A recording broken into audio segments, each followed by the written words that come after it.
भोजन लगता है उसके घर लक्ष्मी की कमी कभी नहीं आती। तो माताजी ने अपना जो आई पंथ बनाया है वो पूरा वैज्ञानिक दृष्टिकोण को लेकर ही बनाया है। माताजी ने जो भी अपने नियम बनाए हैं वह सब पूरा वैज्ञानिक दृष्टिकोण से बनाया है। इसलिए महीने में एक दिन बीज के दिन हम सबको परिवार के साथ खीर का भोजन करना चाहिए। बोलो आई मात की, बीज माता की। और बीज का उपवास प्रत्येक यानी कि 12 वर्ष से ऊपर और बीमार आदमी नहीं कर सकते हैं, और 12 वर्ष के नीचे वाले व्यक्ति उपवास की छूट है। बाकी सबको उपवास करना है। बीमार व्यक्ति जिसकी दवाई गोली चल रही है तो इसमें से बीमार कितने हैं उनको अपन बाहर कर देंगे, बाकी के सभी उपवास रहना है। तो अपने को बीमार रहना नहीं है, दवाई गोली नहीं चलाना है, तो माताजी को उपवास करना है। तो सभी को माताजी का उपवास, भले 12 साल का बच्चा है 13 साल का, उसको भी कराइए उपवास। आप उसको आज से माहिती दे दीजिए। भले स्कूल जाना है, परीक्षा है, नहीं बेटा उपवास है, उसके लिए बीज के दिन टिफिन के अंदर बढ़िया फ्रूट रख दीजिए, फल रख दीजिए, और उसको कहना, उसको एक दिन पहले ही समझा देना, कल बेटा बीज का उपवास है, इसलिए कल आपके लिए फ्रूट आएंगे, फल आएंगे, है ना। ताकि उनको आज से ही वो भावना बन जाए कि माताजी का मेरे बीज का उपवास है। तो बच्चों में बालपन से अपन संस्कार जो दे देंगे वो अमिट छाप हो जाएगी। तो अपन ये ध्यान रखेंगे। क्या बात हुई अपनी भोजन की, बीज का भोजन तय हो गया ना। क्या क्या बनाएंगे बीज के दिन? खीर, रोटी या पूड़ी, है ना, मूंग या चने की फरकी दाल, और भजे, आलू बड़ा, कचौरी, जो भी आपको चाहिए सो, इधर भाइयों को जो चाहिए सो, है ना।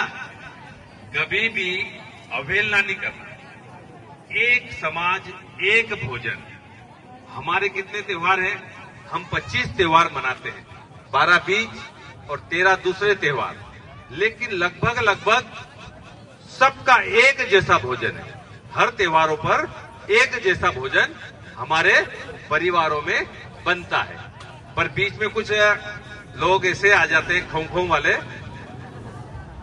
मुझे ये नहीं दूसरा पसंद है। अरे दूसरा बाद में खा लेना भाई, आज त्योहार को जो त्योहार का भोजन फिक्स कर रखा है वही खाना है। आपको खाना है तो दूसरे बाद में खा लेना, लेकिन अपने त्योहारों पर कभी भी अपने भोजन का अपमान नहीं करना है। जिस रोज जो भोजन बनता है उसी को ग्रहण करना चाहिए, क्योंकि वैज्ञानिक दृष्टिकोण से हमारे पूर्वज ऋषि मुनि थे, उन्होंने ये भोजन तय किया है, इसलिए उनकी आज्ञा का पालन करना है हम सभी को। बोलो आई मात की। हमारा खान पान शुद्ध हो। माता जी ने क्या कहा कि खान पान जहां शुद्ध होगा वहां स्वयं माता जी विराजमान रहेंगे, वहां माता जी खूब आशीर्वाद देंगे। तो अपने घर पर अभी वर्तमान में जो खान पान चल रहा है, अपन कई तो देखने को मिलता है कि माता बहनें भी कहते हैं आप तो चलो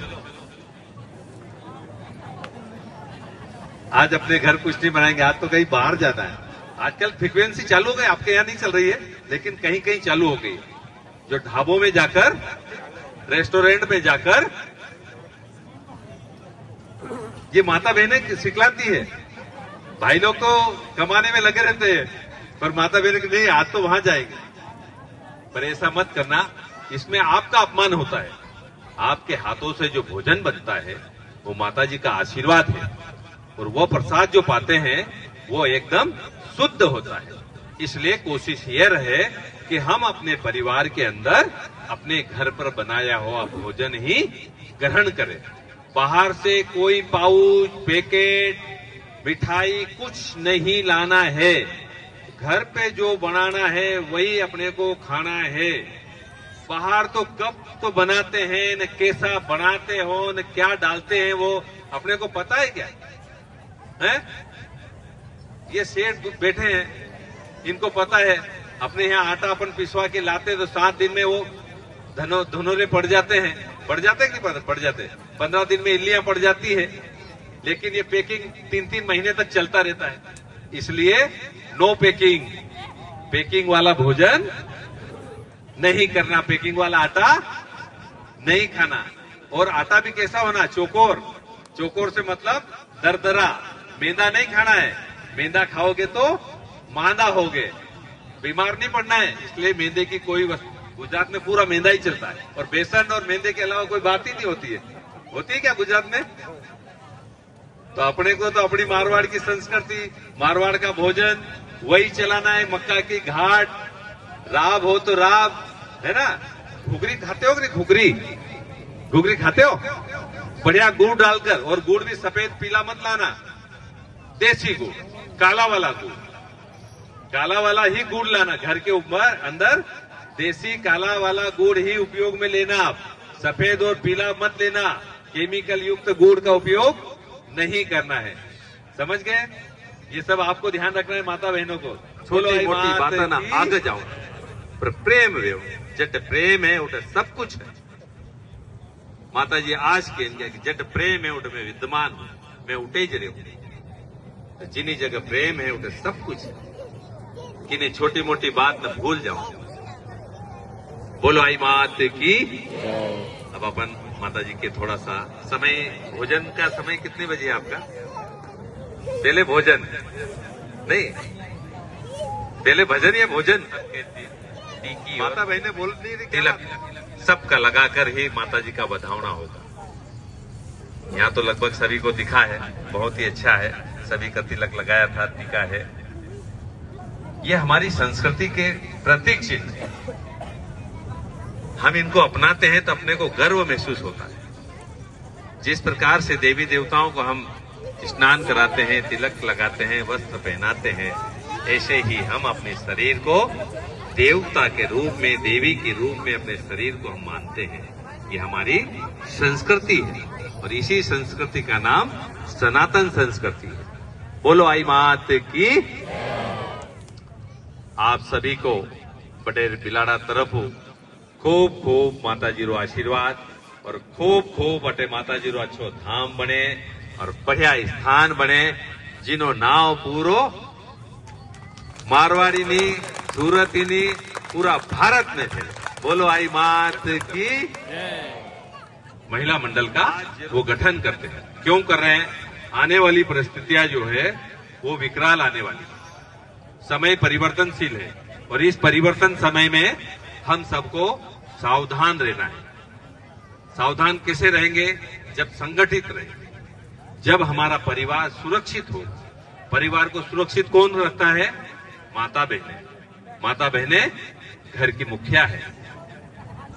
इसलिए दीवान साहब जी माता बहनों का एक मंडल बनाते हैं, संगठन बनाते हैं, महिला मंडल बनाते हैं और महिला मंडल बनाकर उनको कार्य सौंपते हैं। जैसे हमने मध्य प्रदेश के अंदर, मध्य प्रदेश की रचना अलग है। मध्य प्रदेश में एक ही जगह, एक ही गांव में रहते हैं। मेरे है नहीं वहां पर, तो गांव में ही सब रहते हैं। तो वहां पर रचना ऐसी बनाई कि 7 वार 7 महिला मंडल। जैसे एक गांव में 100 घर है तो 100 घर को 7 में विभाजित कर देते। 15-15 घर आते हैं, 12-15 घर आते हैं। 15 घर की महिलाएं सोमवार को आएगी, 15 घर की महिलाएं मंगलवार को आएगी। ऐसे 7 ही वार को मंदिर में आना है, मंदिर में भजन कीर्तन करना है और अपने घर जाना है। ये दीवान साहब जी का संकल्प है, चल रहा है, सभी दूर चल रहा है। यहाँ पर महिला मंडल बनाया हुआ है कि नहीं है? क्या क्या गतिविधियां हो रही है? आप अपन पहली कक्षा से दूसरी कक्षा में भी जाना चाहेंगे कि चाहेंगे? आप आगे बढ़ना पसंद करेंगे? तब एक नया सिस्टम किया है। अभी अपन टाइटन घड़ी का पहले नाम सुनते थे, नोकिया का नाम सुनते थे ना। अब कहीं नजर आता है क्या? कहीं नहीं। क्यों? उन्होंने कोई परिवर्तन ही नहीं किया। टाइटन चल रही, बस चल रही। नोकिया चल रहा, वो समाप्त हो गए। तो नया नया अपन करते जाएंगे तो अपन बने रहेंगे। यदि नया नहीं किया तो अपन पिछड़ जाएंगे। इसलिए अभी दीवान साहब जी ने कहा 1 घंटे के अंदर 5 तो भजन, माता जी के 5 भजन, वो भी मारवाड़ी के। समझ गए ना? मारवाड़ी का ही भजन बोलना है और मारवाड़ी में ही अपन बात करेंगे, कहीं पर भी जाएं। नहीं तो ऐसा नहीं कि गुजराती में आपस में मिल गए भाई भाई गुजराती में बात करें। गुजराती कोई व्यक्ति आता है उससे गुजराती में बात करें, हम उससे मना नहीं करते हैं, लेकिन अपन जब आपस में मिलते हैं तो अपनी संस्कृति, अपनी बोली, अपनी भाषा का ही हम उपयोग करेंगे। आपस में जब भी मिलते हैं वही, नहीं तो ये सब भूल जाएंगे बच्चे आने वाले। बच्चे आप स्कूल में भेजते हो, कॉन्वेंट स्कूल में पढ़ा रहे हो, तो बच्चों से आप क्या बात करते हो? हिंदी में बात करते हो ना? नहीं, अपनी मारवाड़ी भाषा में ही बात करना, नहीं तो वो भूल जाएंगे हमारी भाषा, हमारी संस्कृति को भूल जाएंगे। जितना प्रेम भाषा में, और आज क्या है, आज भाषा का वो दिन है, आज का दिन भाषा के लिए है, कि इसलिए अपनी बोली, हमारी संस्कृति, जितना अपनी बोली बोलेंगे उतना प्रेम बढ़ेगा। नहीं तो दूसरी बोलियों में प्रेम नहीं है। जितना अपनी मारवाड़ गोड़वाड़ की बोली में जितना प्रेम है उतना अन्य भाषाओं में प्रेम देखने को नहीं मिलता है। जहां हिंदी को भी देख लो आप, हिंदू में जो मैं बोल रहा हूं वो एकदम खड़ी भाषा आ जाती है, और मारवाड़ी एकदम मीठी भाषा रहती है, इतने अच्छे शब्द लगते हैं। मैं तो हिंदी भाषा से ही हूं, पर मारवाड़ी मुझे बहुत अच्छी लगती है। मैं बोलने को सीखने की कोशिश करता हूं, कर भी रहा हूं, पर मारवाड़ी और आपकी गोड़वाड़ी भाषा बहुत मीठी और प्यारी भाषा है। इसलिए कभी भी अपनी भाषा से अलग नहीं होना है, अपने बच्चों को भी इनसे अलग नहीं करना है। तो क्या करना है, 5 भजन के बाद में एक माताजी की चालीसा, अभी शायद सबके पास तो होगी, अधिकतर सभी के घरों में पहुंच चुकी ही है। इसका 10 रुपए मूल्य है, और इसके अंदर आई माताजी की चालीसा, दीवान रोहिता जी की चालीसा, माता जी की वंदना, बेल के 11 नियम, सुबह की आरती, शाम की आरती, अम्बे जी की आरती, माता जी की धनाक्षरी, दीवान साहब जी के 7 श्लोक, साथ में जति भगा बाबा जी द्वारा लिखी गई माता जी की साखी, इसके अंदर सभी आ गए। बडेर बिलाड़ा की फोटो, दीवान साहब जी की फोटो, धर्मरथ की फोटो, ये सब इसके अंदर है, जो अपने घर के मंदिर के आलय में रखने योग्य है। और अपने घर परिवार में जो बच्चे पढ़ रहे हैं उनको बोलो कि आई माता जी की चालीसा घर पर बैठकर पढ़कर फिर स्कूल की ओर प्रस्थान